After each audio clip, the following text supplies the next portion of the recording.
Okay, kids, let's go, Mom or Dad would call. It was our favorite day of the week, and the three of us, my brother, sister, a dog or two, and I, would run and pile into the station wagon. We were going to Beaver Creek. The drive was only 20 minutes, but it felt like forever on the Prairie Highway. It was a wild park, in a time of few rules or boundaries, where we kids could go explore. If we were lucky, the day would include a frog, a weasel in its snowy white colors, or signs of spring. The paths were a labyrinth, some no bigger than a deer trail, and it was always a surprise to find where the trail led, what was beyond that bend of the creek. Near the river, we would jump over cracks in the ground, where the banks were starting to slump, the sandy soil finding a quicker path to the river. And winter opened up yet another pathway for us to discover.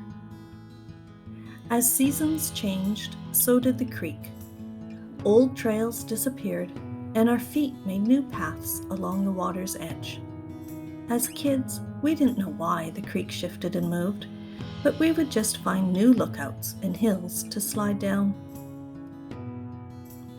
Beaver Creek is now part of the city's park system, with an interpretive building, boardwalk trails, and rules to protect sensitive areas. While the wildness is somewhat tamed, the creek and the land are following nature's wild path, eroding, shifting, and creating new banks or river terraces. I keep this in mind when landowners talk to me about their stewardship projects. The path may bend and twist, yet the goal to work alongside nature remains the same. My wonder and awe of the natural world shifts to admiration for those who want to preserve a piece of land for the birds and the moose, or improve their grazing practices to tread lighter on the land. These days, I walk along a different creek with my parents, and my kids are the ones disappearing out of sight along the small trails. Being outside with my kids, I am reassured when they find their own glimpses of wonder. A rock, bright yellow tree fungus, or the ice crystals on a newly frozen creek.